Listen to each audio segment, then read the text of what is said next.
What's up, everybody? Welcome back to another episode of the Pit Life BBQ podcast, coming to you live from the Uncle Steve Shake Studios in Center Bonstead, New Hampshire. It's the show where we talk everything barbecue and a lot of other topics that you talk around the pit.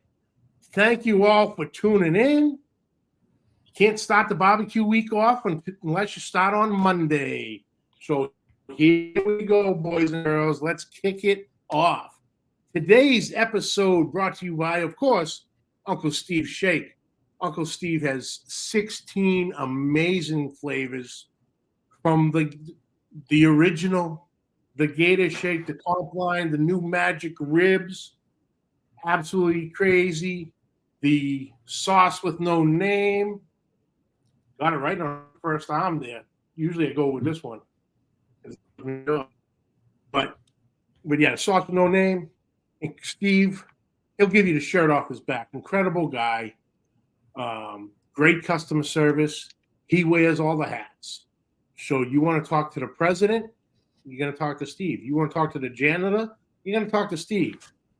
Shipping, you're talking to Steve. But yeah, emails, phone calls, you're going to get him. And any questions you have, he's going to help you out with and get your flavor profile set up and get you exactly what you need. Check him out at UncleSteveShake.com and also on Facebook at Uncle Steve Shake Nation. Actually, give me 1 second because he has a deal going right now. I just want to make sure I have the right one. Where the hell is it? Come on. Uncle Steve Shake Nation. There it is. I just want to make sure I have all the details correct. So there it is. Almost Father's Day, June 16th. We are offering a great special gift package for Dad. Order an Uncle Steve Shake competition package, and he will throw in a big bottle of anything else you want. Magic Ribs, sweet dessert, Texas Cajun, anything. Go check that out. Ooh, just went blank there for a minute. That's running up until Father's Day. So buy the competition package, and then Steve's going to throw in a fourth bottle for free of your choosing out of the entire Uncle Steve Shake line. So Uncle Steve shake some on everything. Also brought to you by Joe's Meat Market, the diamond of Royce City, Texas. Gabriel and his crew do an amazing job. It's heartbeat of the community. Great products, always fresh. You need something cut a certain way, or you want a certain thickness, Gabriel and his crew got you covered. They'll take care of that. Freshest produce around for all your weekend warrior or competition needs. You got your meat there. You got your produce there. He's got rubs, sauces. He just started within the past couple weeks carrying lines of smoking woods. So some of that good old Texas post oak, he's got you. You want to go a little, maple, peach, you got that too. Check him out. Oh, and if you're hungry, pull up a seat.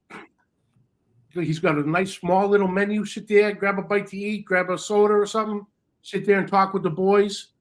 Do what we love to do. Just sit there and talk cube.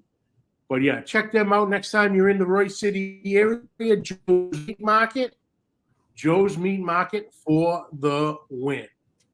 All right. Let's see who we got in here tonight. Things just been going crazy. We got Bat, what's up? Judge Wep, what's happening? Junior Salinas, Big Salinas Barbecue, what's up? Brother Steven, Matt Pereira, what's happening? Eric's BBQ, Wisconsin, what is up, brother? Tom's Food Factory, what's going on? Taco Busters is in the house. And, ladies and gentlemen, we are graced with greatness right now. Probably still a little hungover, but well-deserved. From Up to Barbecue, Mr. Tim Rogers. Congratulations on the Granite State Barbecue Championship Grand Champion call yesterday. Well-deserved, brother. I'm thrilled for you. Whenever I was watching about that call, it's like, I couldn't have been happier for you, brother. So, Tim, congratulations, brother. Enjoy it. Big Rome, Mad Max, what's happening, boys? And here we go. All right, guys, we're going to have some fun tonight. So saw a post with this gentleman asking, about different podcasts. And I'm like, let's go, brother. Through Big Rome hit me up and goes, hey, get this going. And we did. So, guys, please welcome from Tailgaters BBQ, Mr. Dan Woods. Dan, what's up, brother? Man, how's it going? It's going on. I can't. Why is this?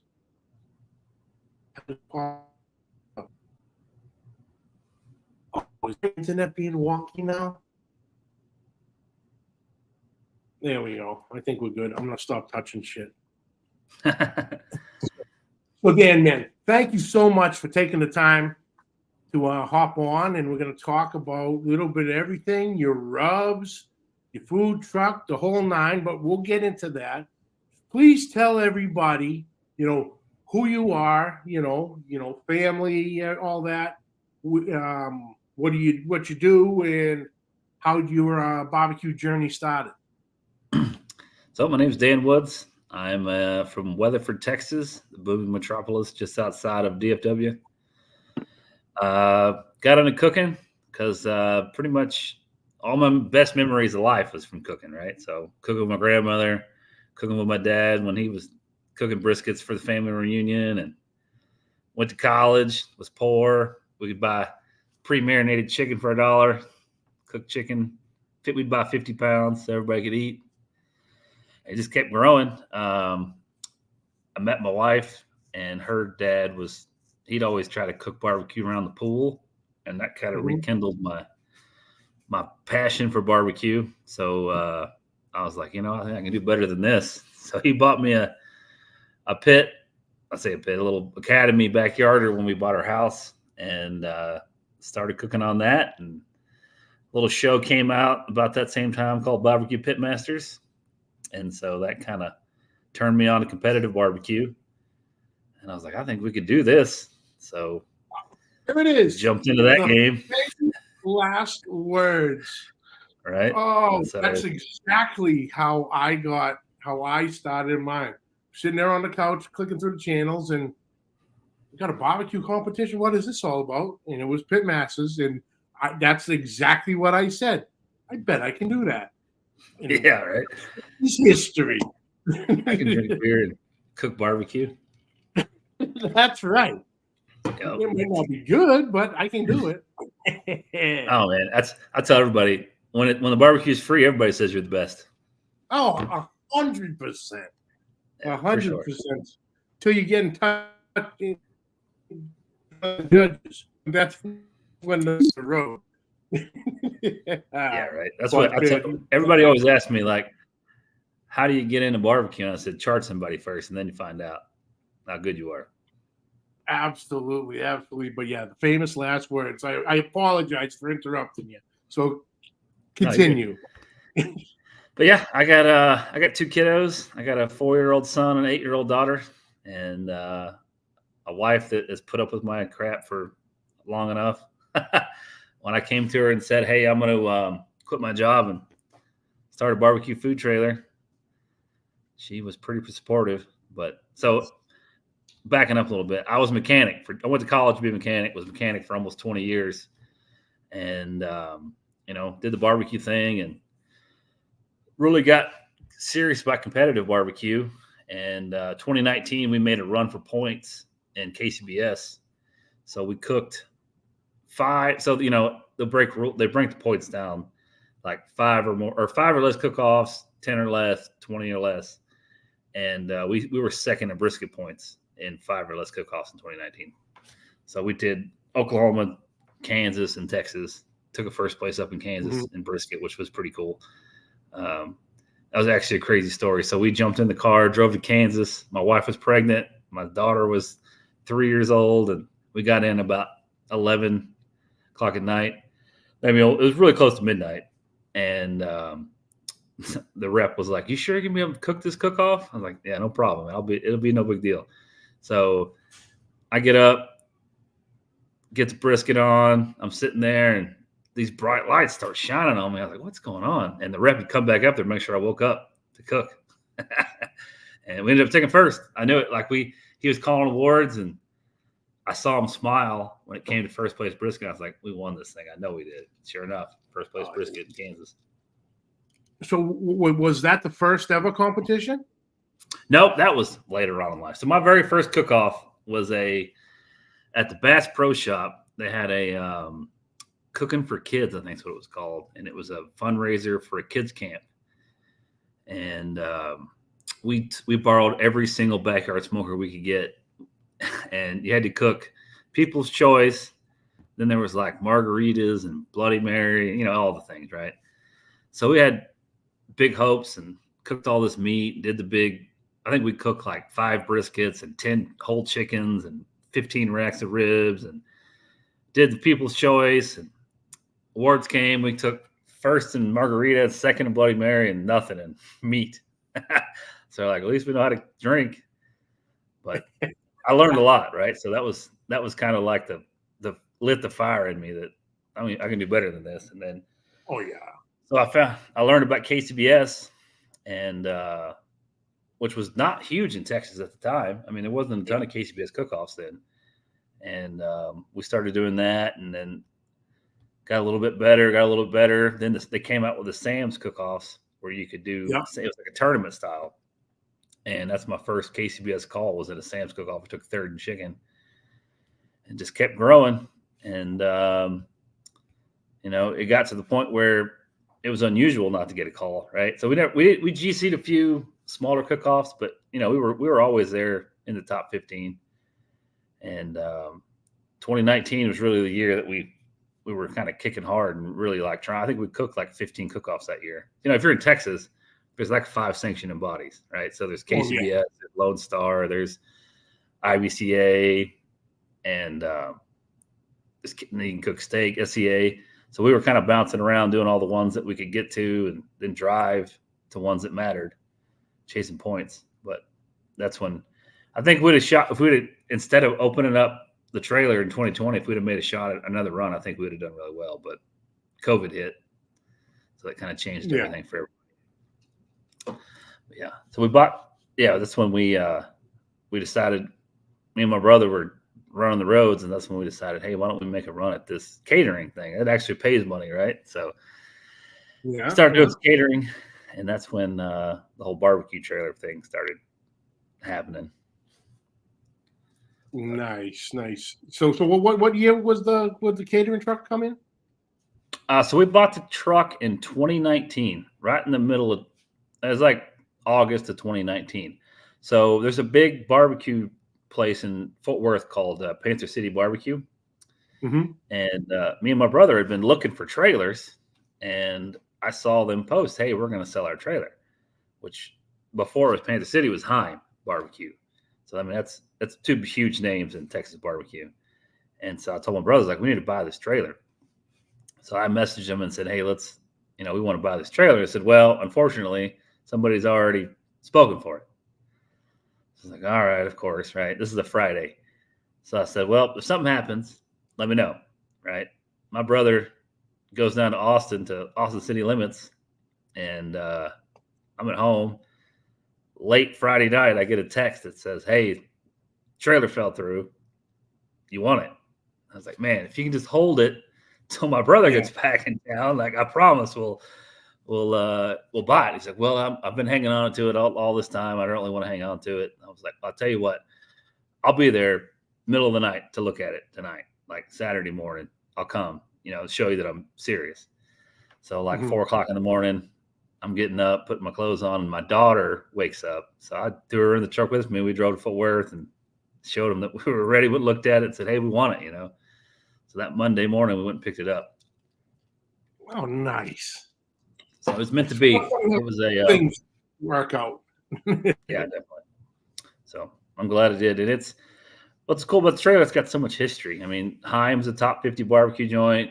Panther City's they're top 10, in the Texas Monthly list. So hopefully we can keep that mojo going. That's it. Yeah, hopefully, it has a lot of memories and life in it.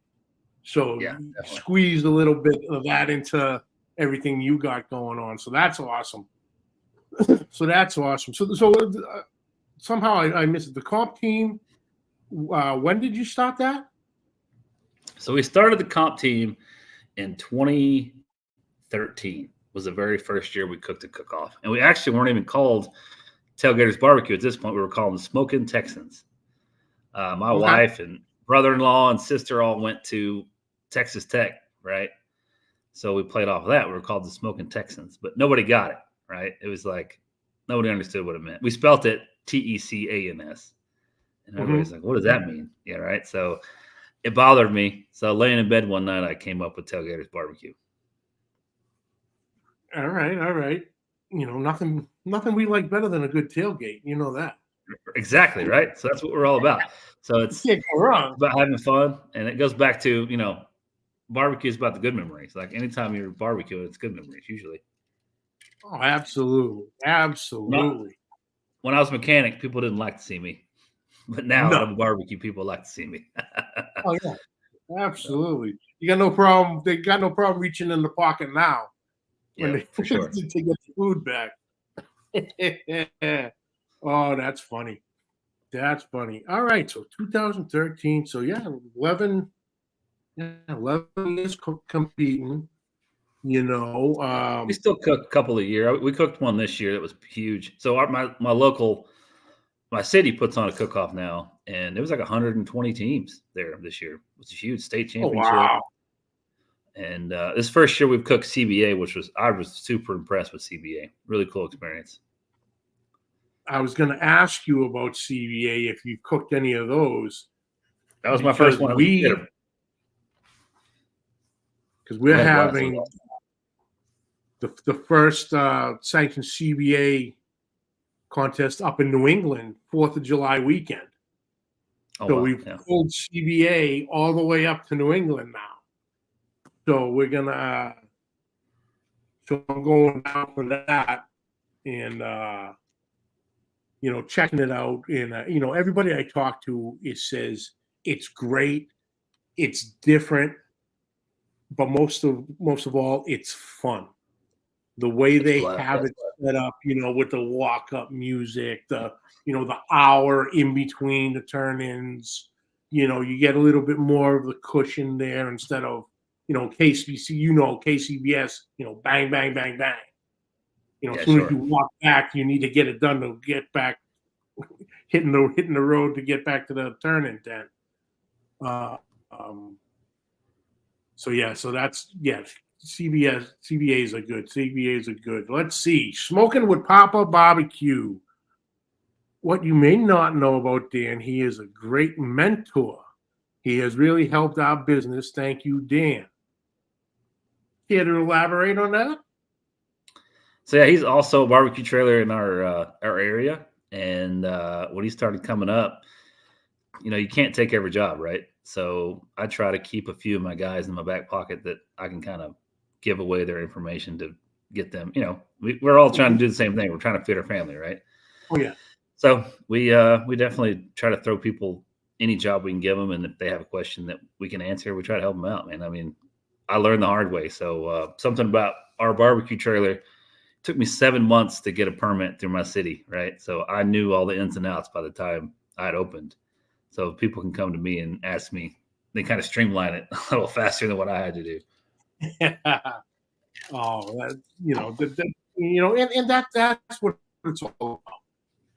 Helping help the guys next to you on either side, or because someone will help you if you need it, and just spread that love around. Which that's great. That's the biggest thing I really noticed once I got into barbecue was that everybody's there to help. When I started barbecue, right? So this is kind of a weird story, but I started when the old regime was kind of leaving and the new regime was starting, right? So the old guys didn't want to tell you nothing, but all the young guys were kind of coming up, and that's where I think that's kind of started. There was a big change in barbecue where people were not just hanging out in their trailers; they were coming out and hanging out, and teaching people. YouTube was just kind of starting to kick off, right? So there wasn't a ton of information there, but it started really growing after that. And now everybody's super helpful.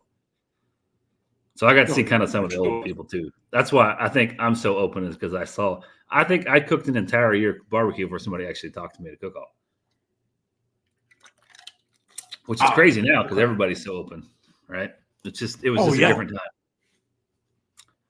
That's it. Because you got into it and you heard the old days of guys ain't telling nothing, and then that's exactly what. Then the times have changed. Technology came in. Listen, you got it right here. You got the world at your fingertips. Recipes, tips, techniques, YouTube, TikTok, whatever.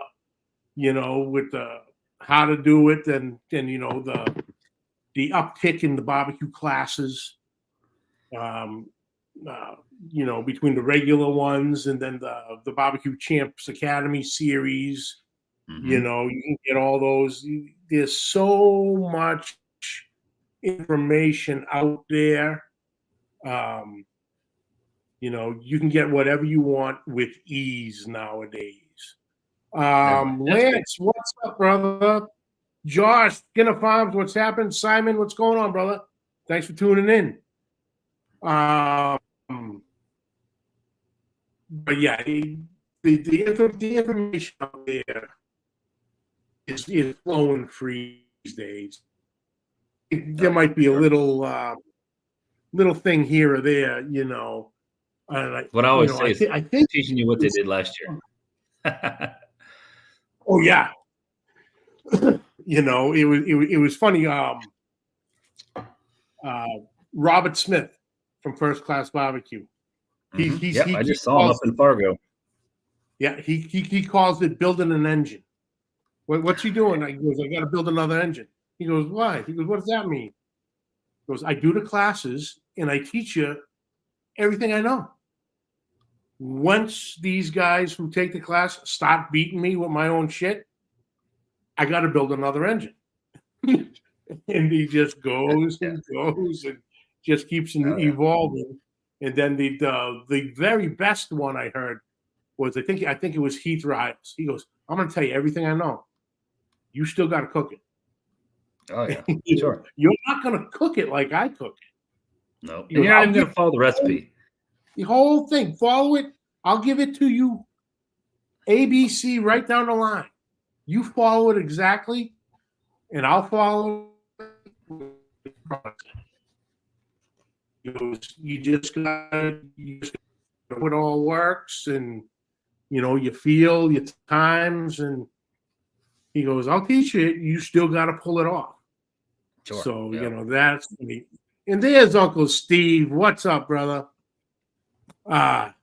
So where did the crazy idea of jumping in the rub game come along? Well, so I was in competitive barbecue, and I was working with a local barbecue store, right? And I guess Dan had walked into the store and just was talking to the guy, and um, somehow my name got brought up, and Dan got my phone number, and he called me up, said, "Hey, we're looking for guys like you that are small town guys that are trying to do the barbecue thing." So me and Dan started talking, and I don't know if there's been a day that me and Dan haven't talked since then, but one day he just asked me, said, "Hey, you got a rub you want to put out?" And I said, "Well, actually, yeah, I've been working on this rub for years. It's kind of just been the house rub, and we call it party rub, right? So we used it in the backyard, and it was always just something that we had played around with, and so we started working on it and got it to where we could produce it, and I think it was, I don't know, like 2020, 21. No, it's probably 2021. And we put it on the market, and it's been out just about 3 years now. So it's done really well. I mean, it's in Ace Hardwares, it's in Shields Outdoors, it's in a lot of meat markets, it's in, small mom and pop shops. You can buy it on sucklebusters.com. But it's doing great. I think we're selling about 300 or 400 units a month, which is pretty good That's not bad. for a guy that's just pedaling it as fast as he can. That's it. And that's the party rub. Yeah, Tailgaters Party Rub. So obviously you just party as in the tailgate party, or does it? Exactly, right. So we say it's great for any occasion, right? You can use it for the grill. You can use it in the kitchen. I mean, it's great for camping. You can literally put it on anything. We call it an AP rub, but it's really a little more than that, right? So it's got Worcestershire powder in it. It's got a good salt, pepper, garlic. It's great for a dry brine. If you want to brine steaks or chicken, it's great on your veggies. It's great in people using it on their eggs. I hear every day like, "Oh, put it on our salad." It's just a great all-purpose rub. Oh, beautiful. Because that was my next question was, what's the flavor profile of it? Savory with a black pepper punch in the back, right? So there's nothing spicy in it, but it does have a bigger black pepper presence than most people would be used to. Normal for Texas, but not necessarily outside of Texas. Is it a fine grind or a little bit more? So it's like a 16 mesh, so it's actually 14 mesh. So it's a little bit smaller than 16 mesh, but it's still pretty good size pepper. Right. But it's not like half crack right now. It's not. A lot of guys will use that half crack pepper. To me, it's harder to control, so we use a little bit smaller grind. Perfect. And Brad Neal was asking if you could tell. Forget what the hell the whole thing was. So he's asking about the W-Town special. So in the trailer, Weatherford, growing up, we called Weatherford W-Town, right? And so we have a thing in the trailer where you can walk up and order the W-Town special, and it's free on us. And it's just because we feel like anybody should be able to have a free meal. They shouldn't have to worry about ego or feel upset about having to ask for a meal. So all they have to do is walk up and say, "We want the W-Town special," and it's on us. They get to order whatever they want. Oh, that's awesome. I've heard different people have Matthews. This very small. That him and his wife will walk around the grounds wherever they're set up at a festival, and they'll look for a family of 5 or something, or thing, and they hand out tickets. Here, this gives everybody a meal. Come on up. It's I forget his term that he used, but it's right along that thing, and that's awesome, man. My hat's off to you on that. That's yeah. I mean, it's a soft spot for me. You know what I mean? Yeah, sure. And it's a situation where, we're in a small community, right? I mean, it's it's just a thing where I feel like everybody should have a chance at it. And everybody falls on hard times. It doesn't matter who you are. You could be a lawyer, you could be a doctor, you could still fall on hard times, right? And that's why we don't judge. It's all, you walk up, order it, doesn't matter who you are, what the situation is. We're cool with it, and it's something that I feel like we should be great to our community, because that's the ones that are supporting me. That's the ones that are helping me, feed my family. So I'm going to try to give back whenever I can. Absolutely, absolutely. What the hell is going on? Drink, Mr. Carr, again. Okay. Dan, feel free to say the word awesome as many times as you like.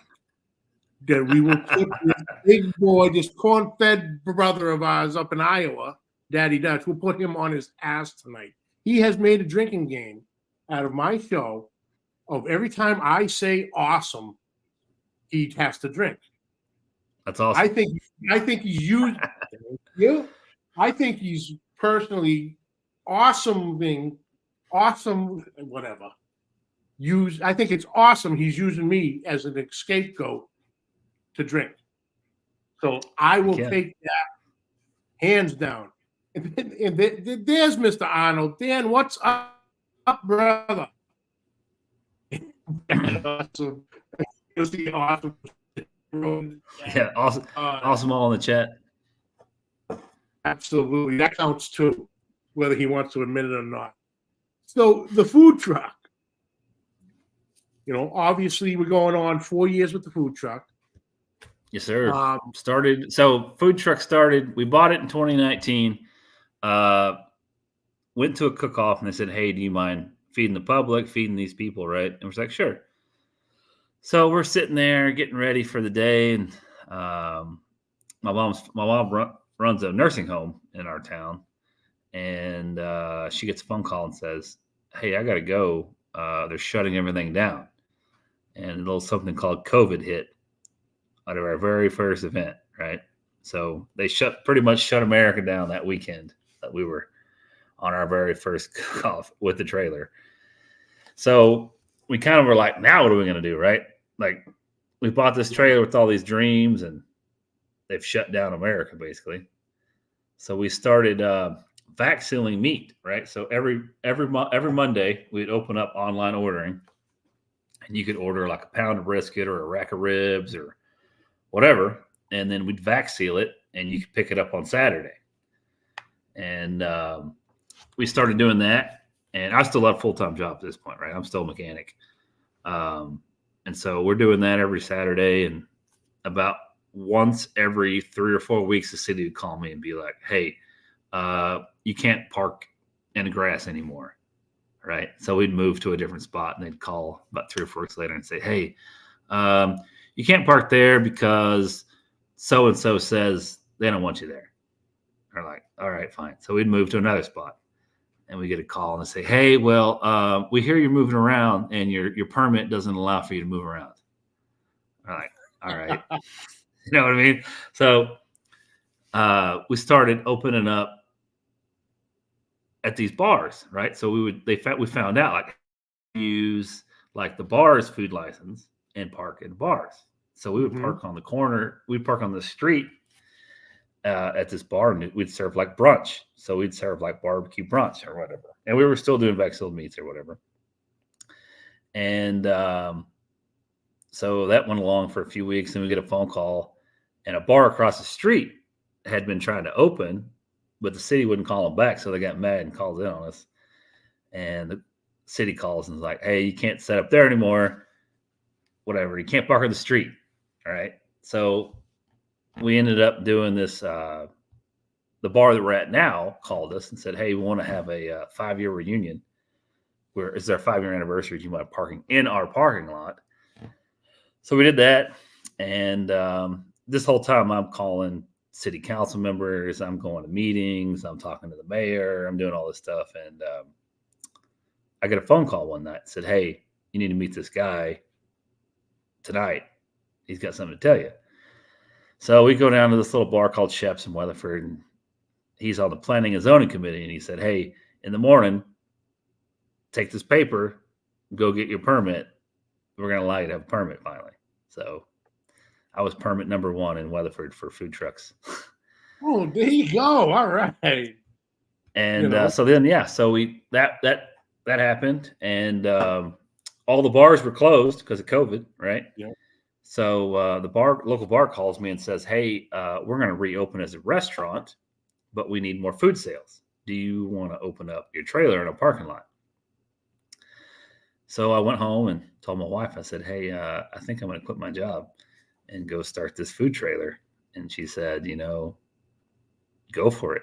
Right? If you knew my wife, that's not the response I expected to get. I was thinking this is going to be a rough one, but so I walked into work the next day and quit. And the next day after that, I was at the bar, and we've been there ever since. We're there 4 days a week, Wednesday through Saturday. We were lunch and dinner now. Finally, it took us a while to kind of get the dinner thing going, but we're lunch and dinner. We cook Texas style barbecue with kind of a Kansas City barbecue twist. I was in competitive barbecue, so like my ribs are probably a little sweeter than you find in some of the barbecue joints around. But Okay. Brisket's still pretty peppery, salt, pepper, garlic. We do turkey. We do beef cheeks now on Fridays. We do pork belly burn-ins. We do, what else do we do? We do pork. We do pulled pork. So then each day we have a special. So like Wednesdays we do these big barbecue nachos. Thursdays we do a barbecue baked potato. Fridays barbacoa tacos. Saturday we used to do pastrami, so we would make our own pastrami in house, but we've kind of switched that to beef ribs. But that's kind of been the game. So we just we try to keep it fresh. We do polony sometimes, or we'll do something crazy and do like smoked enchiladas, or I'm actually working on a new menu right now. It's going to be a first time to hear this. That will be on your show, but we're doing a Cajun style smoked turkey po' boy. So actually was working on the rub today, trying to get that Cajun rub dialed in. Oh, that's nice. That's nice. A turkey po' boy. Whoa. Dan, now you're something, brother. Yeah. So like Texas, it's hot, right? So it'll be 100 degrees before we know it. And so we're trying to find some more lunch forward items that isn't ridiculous. Yeah. So more is brisket and mac and cheese. So we do a big bed of mac and cheese and put brisket on top of it. And that's kind of our number 1 seller. Well, Brad's just basically giving us all the entire menu. What gringo corn? Also, gringo corn, right? So we take. So let's go back on that story. So when I first opened the trailer, I realized I got to make sides, right? Like every barbecue guy can cook barbecue, but they don't know anything about sides. So I awesome sides, by the way. You got to cook. We figured out mac and cheese. It took me a while. I finally figured it out. But we're like, what is the other side we're going to do? And I've been playing around with elote. What's really is called a squetis, right? So elote, I'm probably hacking that up too. Elote is on the corn cob. A squetis is in a cup, right? So we started out with this thing called a squetis, and every single person that walked up to the trailer was like, "What the hell is a squetis?" Right? So me and my brother started joking around. We said, "Well, it's gringo street corn because we're white, right? It's white people corn," and it's kind of been it became that, right? But we take corn and we fire roast it with a torch every day. It's really great. I mean, it's one of my favorites for sure, and it's because we do fire roast it. It's not boiled corn. It's not all soupy because we actually fire roast it. So it's a little bit. It's got that char. It's got a little bit better texture. Okay. Yeah, that's where gringo street corn came from, because we're white. Oh, that's great. That's great. Gabriel, what's up, brother? Joe, Mr. Joe's Meat Market, the Diamond of Royce City, Texas. So you seem decent sized menu. Yeah, we got for a How food long? truck. We do have a big menu. Yeah. How long did that take, or did you just jump both feet? You start small and gradually add to the No, yeah, menu. I had the mentality that we were going to have 4 items on the menu and be really good at it, right? So we opened up with 2 sides and 4 meats. We did brisket, pulled pork, ribs, and sausage. And that was kind of the first thing we started with. And it was just our idea was we were going to do really good at those 4 items. And then we started adding things that we didn't necessarily have to add a ton of ingredients, right? So like that's where the nachos came from, where we had the meat, all we needed was chips and cheese sauce, right? So we did that for a while. And then we added turkey because I like Texas is known for smoked turkey. And that was always my thing. It's like I always wanted turkey on the menu, but I didn't really know how to get it at the time. So, I had 0 restaurant experience. I had never worked in a food restaurant. I had never, none. Didn't wait on tables as a kid. I had no experience. And I met a guy that worked for a local food service company. It's called Benny Keith. And that's when I learned a lot of things about where you can buy meat and get all that. So that's when we learned about turkey breasts, like where these guys were getting these giant turkey breasts. Because when you go to the store, you can't just find turkey breasts, right? No. So we learned about these turkey breasts, and I started playing around with it, and that's when I really learned to cook. So with a trailer, it's got to be the same every single day, right? And that's where you got to learn a process that works for you. And it took me a little bit to figure out how to hold turkey, how to like cook it and make it good every day. So it took me a little while to figure it out. And then we added, my trailer. So the guy that invented pork belly burn ends supposedly is Travis Heim, right? And that's who started in my trailer was Travis Heim. And I was like, I don't want to do burn ends if, I don't want to be copying him. So we were playing with making bacon. So we were going to have our own bacon for BLTs. So I was curing bacon, trying all kinds of things. And I had a pork belly that was going bad. So I was like, let's just throw it on the smoker and we'll sell it tomorrow for burn ends. And ever since then, it's like we can't not have it on the menu because people ask for it every single day. So it's just one of those things that once you figure out something that works, you just got to keep rolling with it. And the menu's just kind of grown that way. So it's been organic. Like we just grow as we feel like, as we need. Yeah. Because I've heard the nightmare stories from different people when they start a food truck, and they go balls out and there's not enough room in the truck to keep the amount of product. Yeah. You need to be able to run the menu, and be exactly the same every single day. That's another thing. Like consistency is number 1 in food service, right?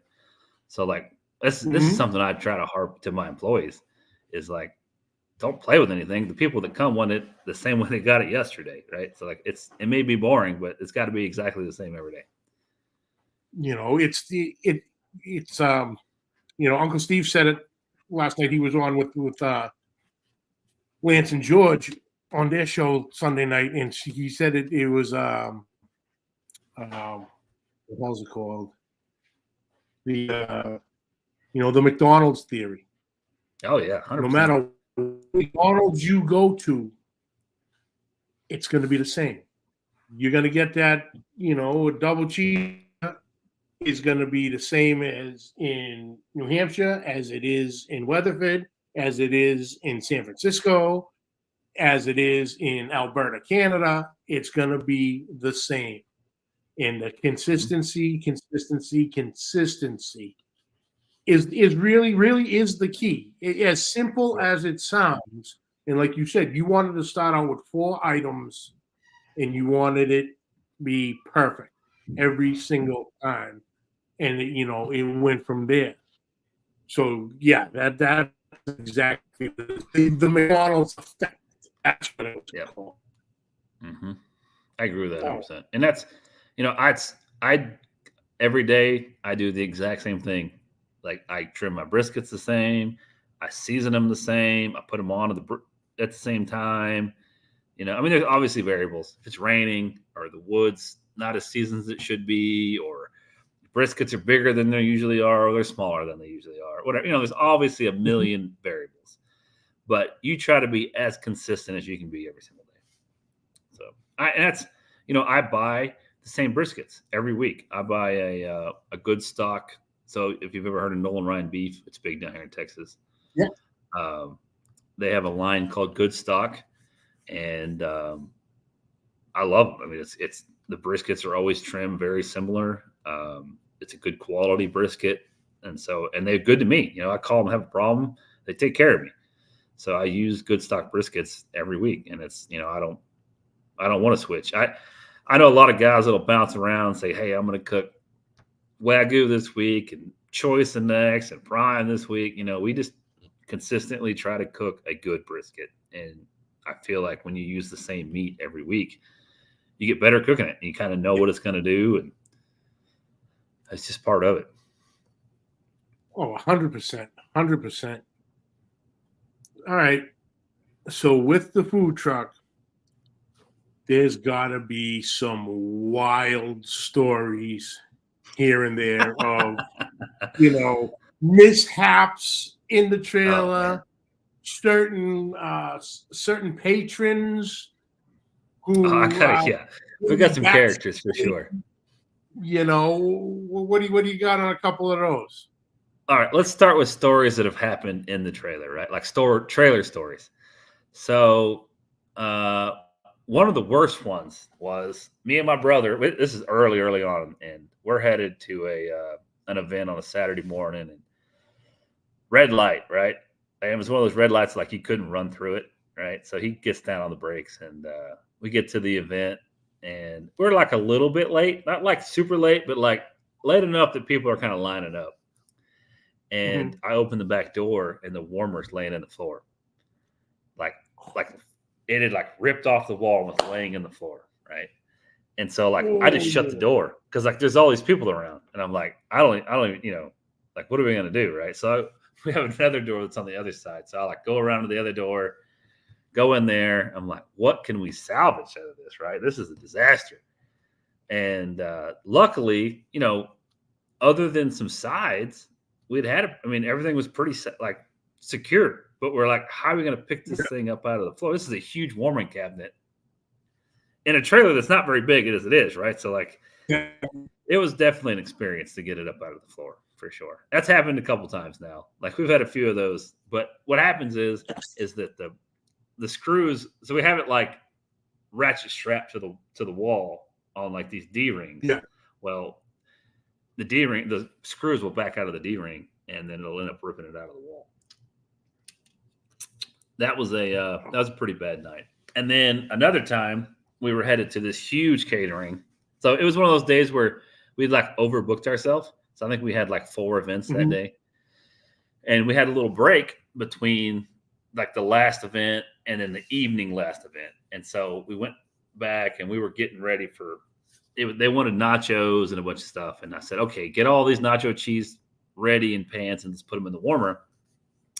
Well, they didn't double pan them, right? So there was the metal throwaway pans. They were full of cheese sauce, and they were just sitting in the warmer. Well, when we get to the event, every single cheese sauce had fallen. The pans had collapsed and fell to the bottom of the warmer. And so we had 40 gallons of cheese sauce in the floor. And that was the beginning of the night, and it just went down from there. It was beating all night long. It was just one of those, when we got done, I was like, this is probably the first time it ever felt like a job. Needless to say, we never got a call back from that company for a repeat business. But it was just one of those things. There's nothing we could have done. It was just a bad situation that happened, and we did the best we could with it. But it was a rough night. Yeah, what are you gonna do? Those things happen, but yeah, sure. We tried. We have a really good reputation, right? So I'm 100% about customer service, and I'll make it right, whatever it is. I'll make it right. But there's been a few that nothing you can do. You try your best, but it is what it is. Now, on the patron side of things, just this week, kind of a funny story. Guy came up to the trailer, and you just kind of tell it was a little different situation, right? Like it's one of those you can kind of usually know. Like when they walk up and start talking to you, you can kind of say, "All right, this is going to be a little different." And he ordered a bunch of stuff. We had a weird item on the menu that day. We had you had Big Wicks on last week, right? Yeah. So he's got that strawberry glazed out, and he'd given me one, and I was like, let's try it out. So we put it on bologna, smoked bologna with the strawberry glaze, which is kind of out there, right? It's not like a normal thing. Yeah. So this dude tells us he's allergic to jalapenos and all this craziness, and so we're like, well, don't get the sausage, don't get the bologna because it's got jalapenos in it. Well, he proceeds to order the bologna and the sausage and brisket and pulled pork and all this stuff. He's like, oh, it's for my wife, whatever. It's like, cool, whatever, fine. So I don't know, 30 minutes goes by. I'm out kind of walking around. I usually try to go talk to customers or whatever, and I see him over in the corner with his family. And so I go over and say, hey, how was everything? He said, well, I didn't really like that bologna with the sauce or with the sauce on it, and I didn't like the jalapeno cheese sausage. And I'm thinking, well, you're not going to die on us, right? Like you just told us you were going to die of jalapeno poisoning or whatever. But anyway, he goes through this long spiel about how great the pork was, but he didn't like the brisket, didn't like this, didn't like that. Next morning, I'm checking my email, and there's a Google review, and it says, your brisket did not have enough smoke ring on it. And if you know anything about our barbecue, every time our brisket has a crazy smoke ring on it. And I was like, what in the world? Like, it's just one of those deals where like, you know what I mean? You just blow it off. But we get that all the time where it's like, supposedly this guy's going to die from a jalapeno, and then he eats 40 pounds of jalapenos. Yeah. So. Oh, Mr. Aaron Leslie, what's up, bitches? What's going on, brother? Texas legend. That's it, Aaron. We got to get on the phone call, brother. We got to start making these plans. Aaron's flying in for that event in Rhode Island. Oh, nice. CBA. Cool. Yeah. So he's using all my equipment. So I'm going to get a first-hand look. I'm basically going to get a free class out of it. I heard he cooks his chicken at like 1,000 degrees. Yes. Yep. So we're going to have I'm looking forward to it. But like I said, the time was just boom, boom, boom, boom, boom. And it's like, oh, shit, it's coming up quick. You know, the 4th is a month from tomorrow, 4th of July. You know, so we gotta, work on everything and get that at a good time. So, Aaron, when you get a chance, brother, call me. I don't want to. I don't know what your schedule is with the restaurant and all that, so I don't want to interrupt you while I'm out doing my route. When I got nothing but free time, or if you got free time during the day, give me a call because I'll be on the street all day. Oh, so yeah. Oh, and there he said everyone's a critic. Fuck them. Yeah, right. True story. Like everybody, I always joke around. It's like everybody's brother's best friend's uncle's third cousin cooks the best brisket in town, right? So that's one of those things. You just got to take it with how you take it and keep going. That's it. Oh yeah, but yeah, this, whether it's the food truck or the restaurant. I spent many years, bartending a couple nights a week, and like you said, sometimes you just know. Yeah, they're walking in, you're walking up, and you're like, okay, boys, this one's gonna get interesting. It's a vibe. It's a vibe they put off 100%. Yeah, it's funny. That's when I was first starting out. It wasn't unusual to have a slow day, right? So you got to kind of know some people. And there's times you're like, man, I don't know that I necessarily needed to know that about you, but I appreciate you. Sometimes you're the barbecue cook and the psychiatrist. Oh, absolutely. Absolutely. There's Big Rome. When they're hating, you're doing something right. I got a few randoms ones out there. I got some people that have never even been to my trailer that blast us all over the internet. Never eaten my food, never met me, but I guess they don't like my face or something. I'll use one. I'll tell you a story about this show. Okay. On the Apple iTunes, the reviews. I forget what I'm at. I'm at a 4.7, 4.8 star thing. Over one fucking review. Okay. And it was this guy who I had talked to a couple guys. I go, you know who this is? And they're like, yeah, he is nuts. And is he an old white guy? Gave He's me always old white guys. No, this was a young kid. He's just out there, right?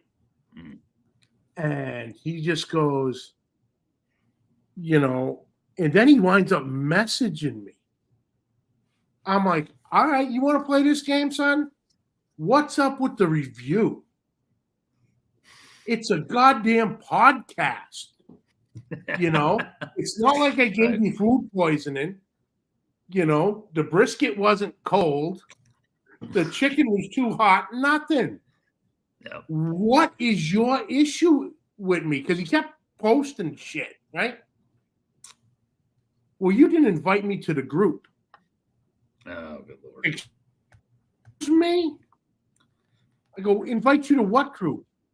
The Pit Life Facebook group. At the time, it was an open group. You didn't have to invite you. Click join. I go, no. I go, guess what?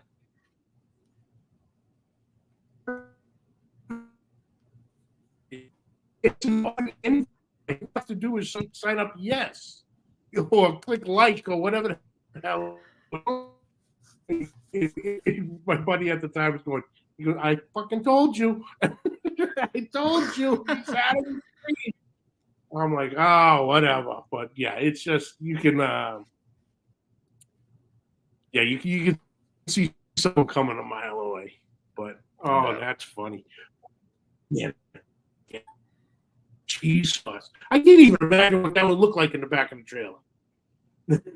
Other than it was a lot. It was brutal, man. It was it was one of those things where you're like, yeah, I don't know how we're gonna fix this one, but and it's, I tell barbecue is a situation where every day it's a dumpster fire, right? It's just how you deal with it. So I mean, there's always something wrong.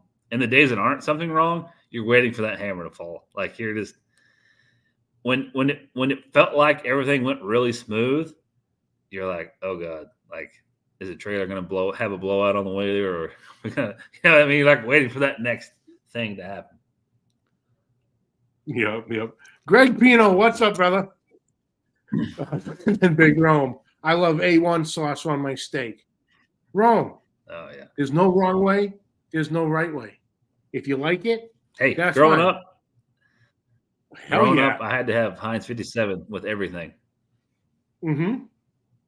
Yep. That was my thing. I wouldn't eat hamburger on a bun. I'd only eat the patty and I would dip it in Heinz 57 sauce.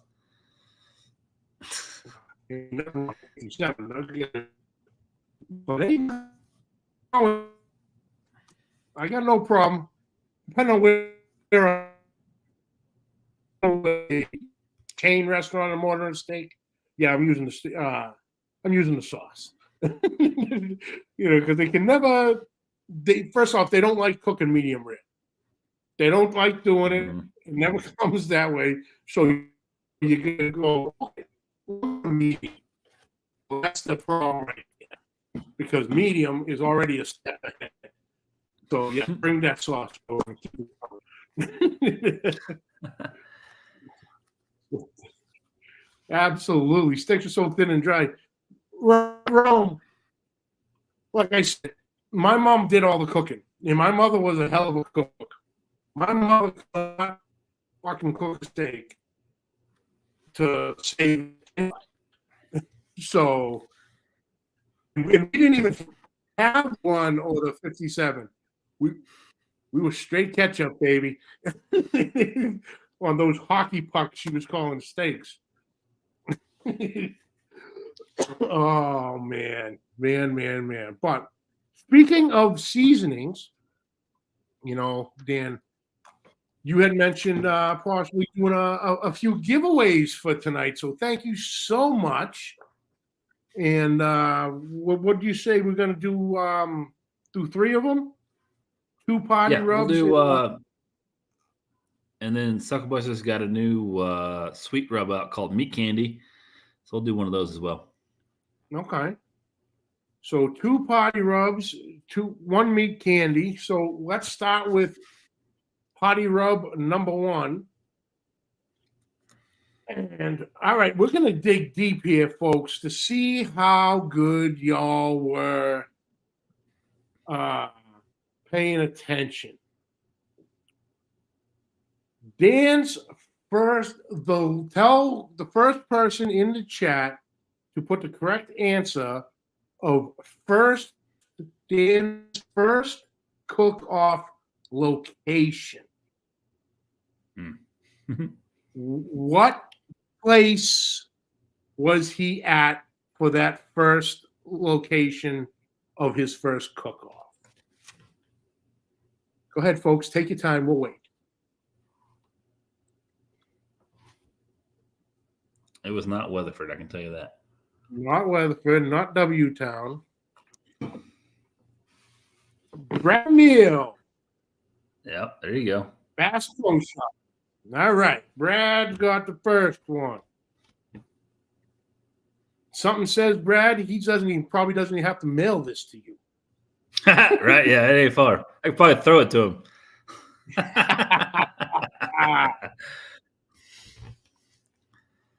All right. Let's see here. Which we go. Okay, let me scratch that off so I don't confuse myself. So let's go with the second party rub. What year did Dan's competition team start?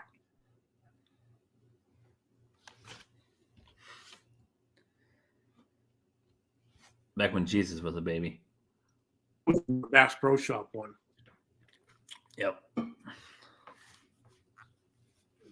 2021? No. 2011?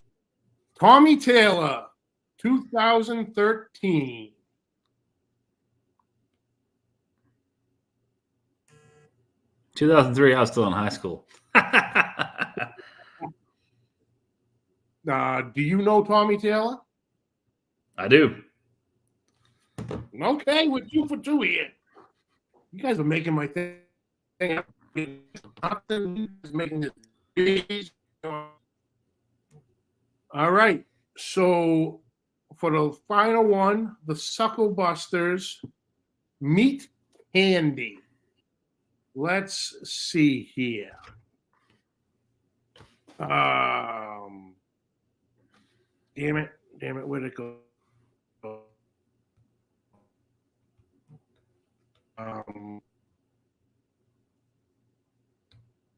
For the Sucklebusters Meat Candy, what event did he get his first call at?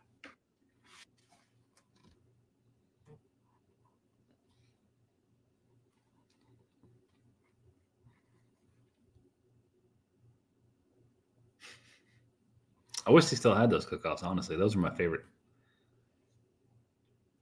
There is a rumor going around that they're bringing it back.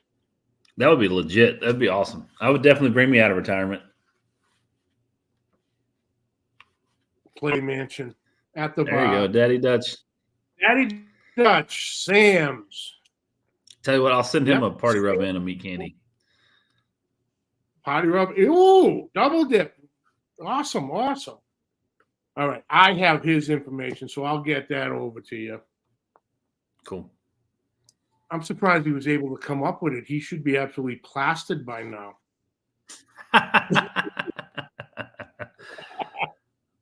Oh, shit, that rigged. Listen, I have literally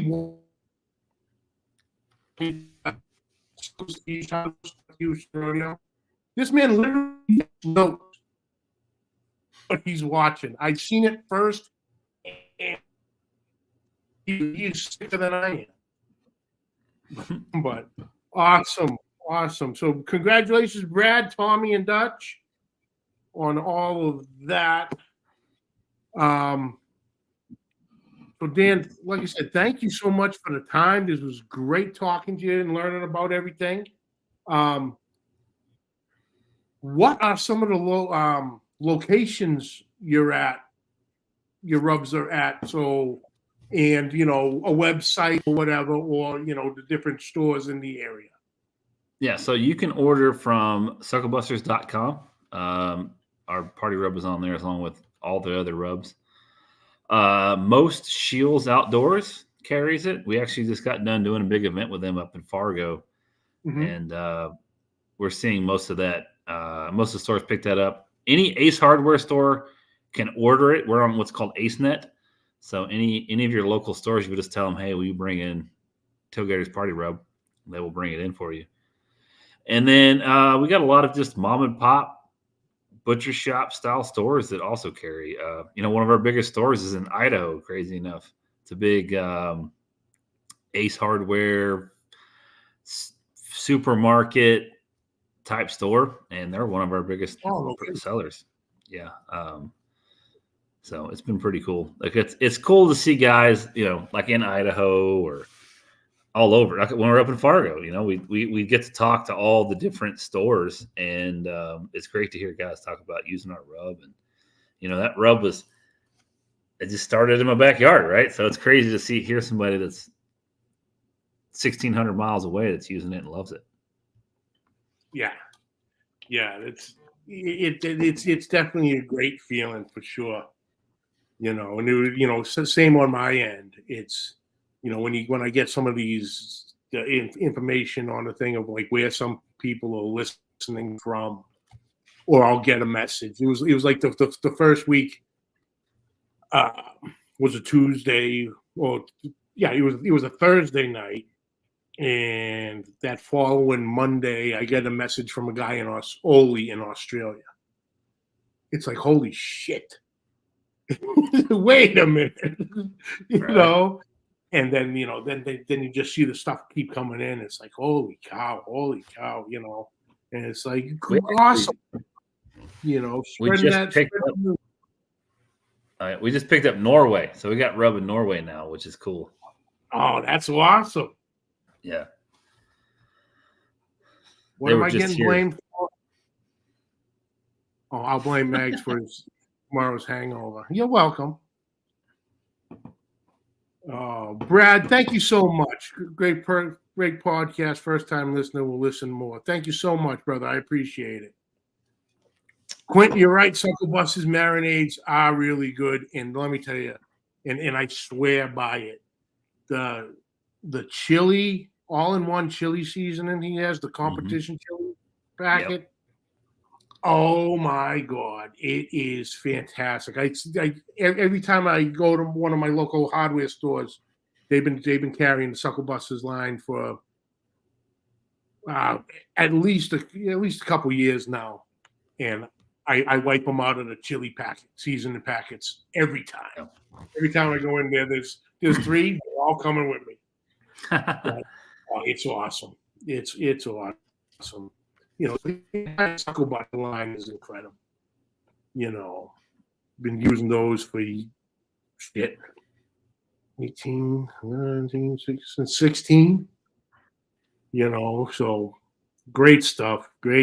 Dan, like I said, Dan's an awesome guy too. Always willing to help out anybody and whatever. Actually, it's been a while. It's been a hot minute since Dan was on. Gonna have to put Dan on the list. Dan is a great dude, and he's got some stuff. I mean, there's been a lot of new stuff that's kind of come about, like the meat candy, the peach glaze. I don't know if you've tried that, the honey peach glaze. It's really good.